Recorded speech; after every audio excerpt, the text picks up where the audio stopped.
जय हिंद एवरीबॉडी। स्वागत है एक बार फिर से आप सभी का हमारे इस चैनल पर जिसका नाम है केमिस्ट्री टूल्स। दोस्तों, आज मैं आपके सामने exploring mixture and their separation technique जो हमने चैप्टर 9th क्लास का था वो हमने स्टार्ट कर रखा था, और आज ये जो लेक्चर है ये उसी चैप्टर का थर्ड लेक्चर है। तो होपफुली आप सभी ने प्रीवियस 2 लेक्चर्स जो हमने रिकॉर्ड किए थे वो देख लिए होंगे, और अभी तक सब कुछ तुम्हें बहुत बढ़िया तरीके से समझ में आया होगा। तो आज के इस लेक्चर के अंदर हम बहुत सारे टॉपिक्स, बहुत सारे कॉन्सेप्ट्स को समझने जा रहे हैं। तो नोटबुक और पेन निकाल लीजिए ताकि तुम प्यारे प्यारे नोट्स बना सको अपने सभी, है ना।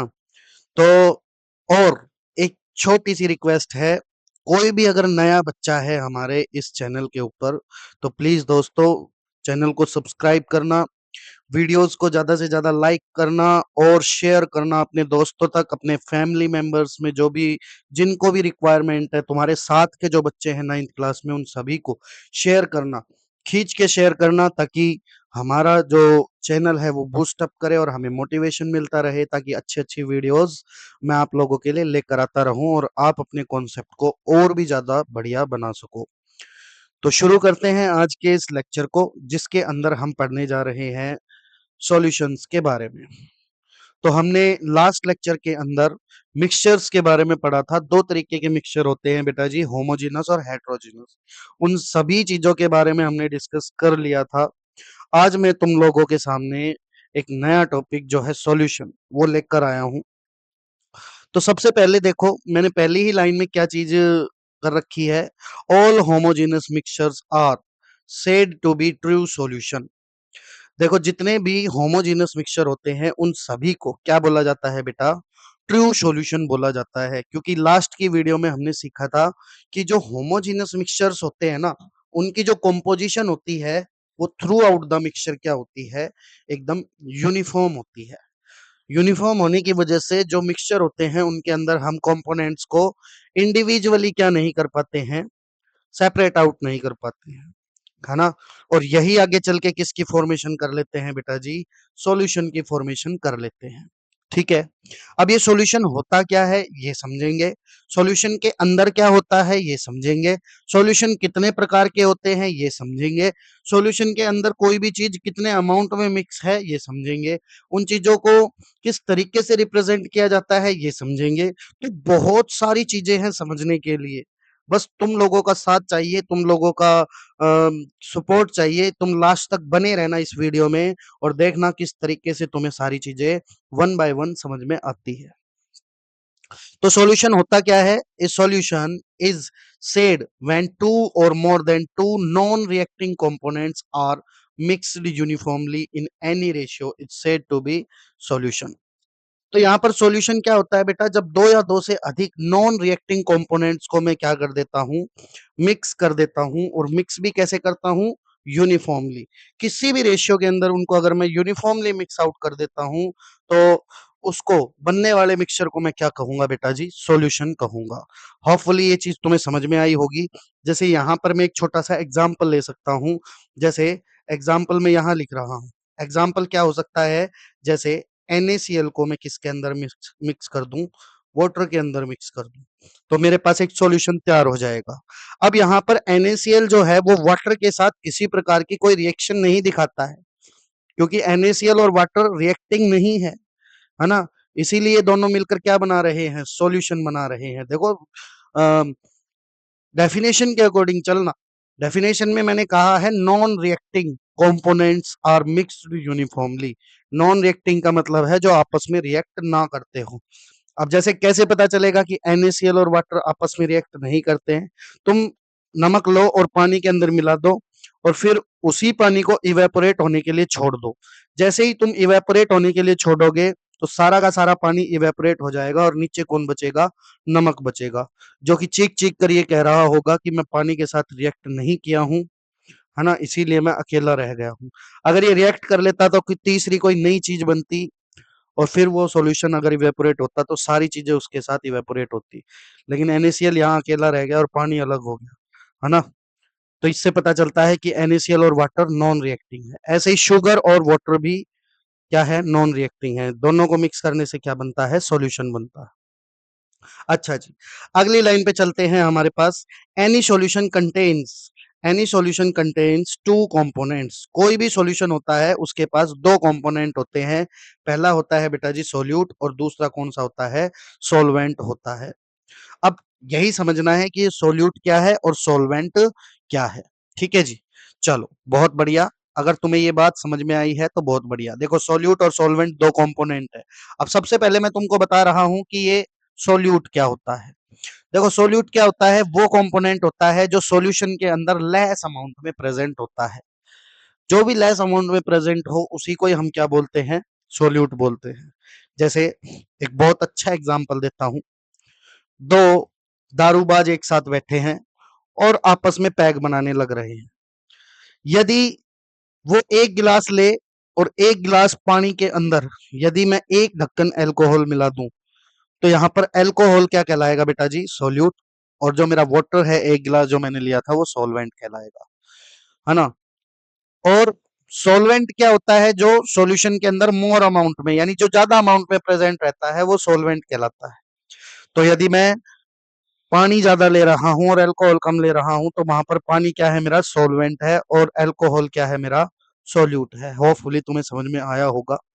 बहुत सारे बच्चों के तो यहाँ राल टपक गई होगी, हैं सर दारू दारू पियेंगे सर हम, है ना। अरे मूर्खों, सुधर जाओ। देखो ये एक पानी का गिलास है मेरे पास, और इसके अंदर मैंने क्या कर दिया है, वाटर को ऐड कर दिया है कुछ इस प्रकार से। ऐसे मान लो ये पानी है, इसके अंदर डला हुआ है इस तरीके से, और इसके अंदर मैं अल्कोहल मिला रहा हूँ स्लाइट सी अमाउंट। ठीक है, तो इस तरीके से मेरे पास बनने वाला सॉल्यूशन तैयार होगा। और तुम देखोगे कि यहाँ पर जो बनने वाला सॉल्यूशन है उसमें जो अल्कोहल है वो क्या रहेगा बेटा जी, अल्कोहल जो रहेगा वो क्या रहेगा, सोल्यूट। ठीक है, और वाटर क्या रहेगा, एज ए सोलवेंट। ठीक है, इस तरीके से वो रहेंगे। तो होपफुली ये बात समझ में आई होगी। चलते हैं आगे।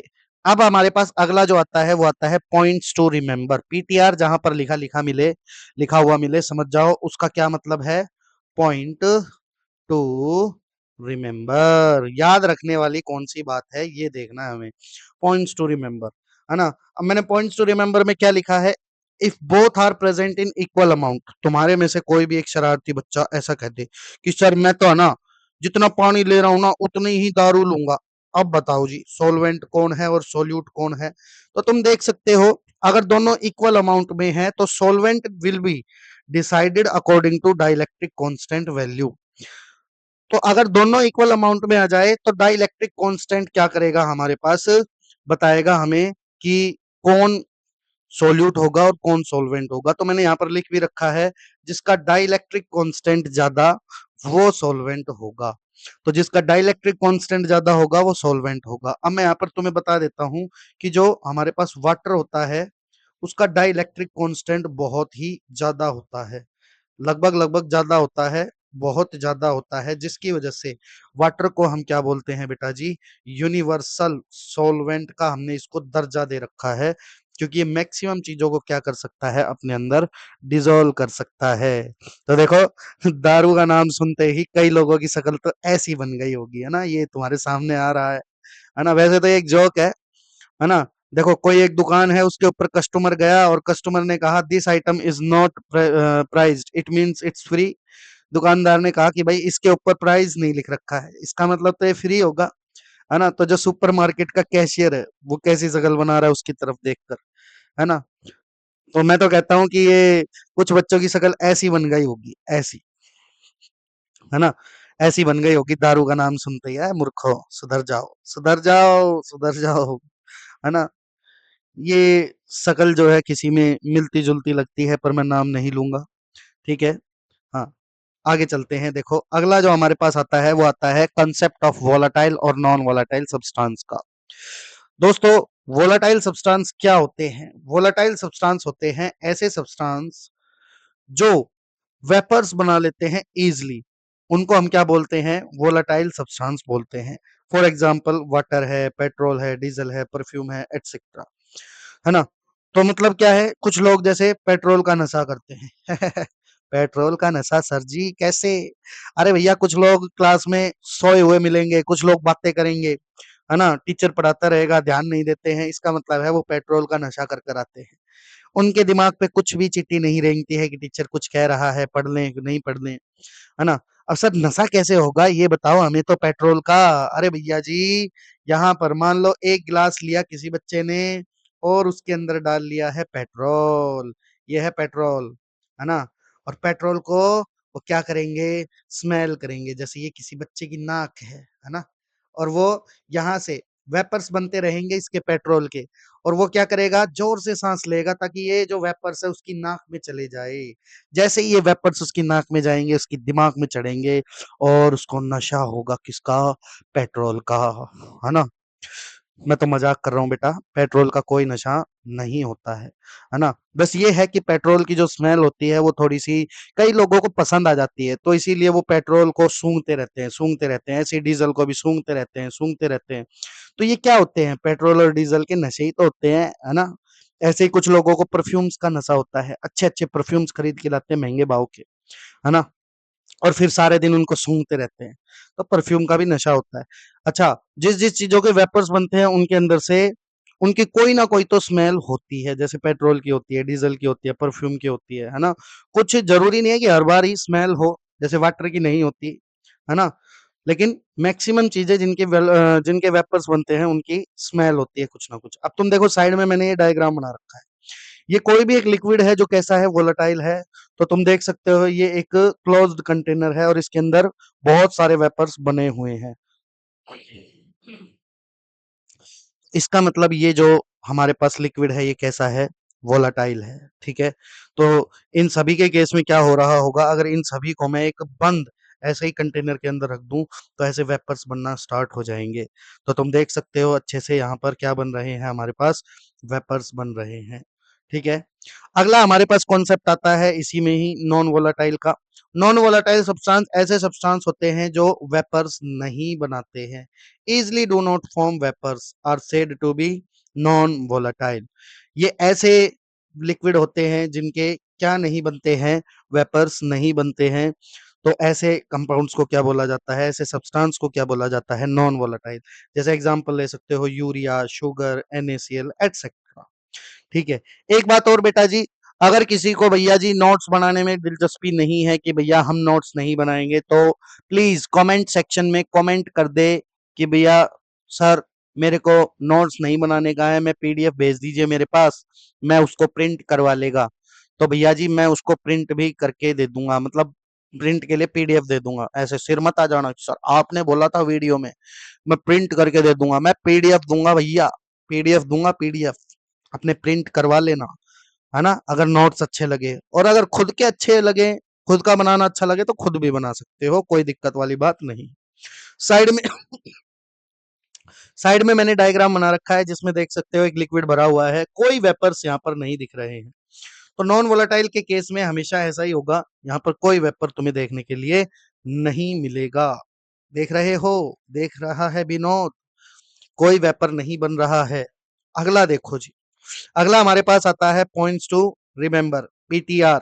Both solute and solvent can be volatile और नॉन वोलेटाइल। अब सोल्यूट जो है और सोलवेंट जो है, किसी भी सॉल्यूशन के अंदर सोल्यूट वोलेटाइल हो सकता है और सोलवेंट भी वोलेटाइल हो सकता है, या ऐसे भी सॉल्यूशन होते हैं जिसमें सोल्यूट नॉन वोलेटाइल हो, सोलवेंट वोलेटाइल हो, या ऐसे भी सॉल्यूशन हो सकते हैं जिनमें दोनों ही नॉन वोलेटाइल हो, है ना? तो कुछ भी हो सकता है भाई, सोल्यूट वोलेटाइल भी हो सकता है, नॉन वोलेटाइल, ऐसे सॉल्वेंट वोलेटाइल भी हो सकता है और नॉन वोलेटाइल भी हो सकता है, ठीक है? तो होपफुली अभी तक की चीजें तुमको बहुत बढ़िया तरीके से समझ में आई होंगी। मैं तुम्हें और भी बढ़िया बढ़िया तरीके की चीजें समझाऊंगा, लेकिन अभी अगले लेक्चर में, ठीक है? तब तक के लिए थोड़ा इंतजार करो, तुम्हारे लिए बहुत बढ़िया बढ़िया चीजें बन के आ रही हैं। और इन भाई साहब को याद रखना, ये भाई साहब तुम्हें बहुत काम आएंगे, है ना? इनकी शक्ल बहुत प्यारी लग रही है और किसी से मिलती जुलती लग रही है। अगर तुम्हें इन भाई साहब की शक्ल किसी से मिलती जुलती लगती है तो प्लीज कमेंट सेक्शन में उसका नाम जरूर ड्रॉप करना, कमेंट सेक्शन में उसका नाम जरूर ड्रॉप करना कि इसकी शक्ल किससे मिलती जुलती है, ठीक है, वीडियो को लाइक करना, शेयर करना और प्यारे प्यारे कमेंट से कमेंट सेक्शन को भर देना।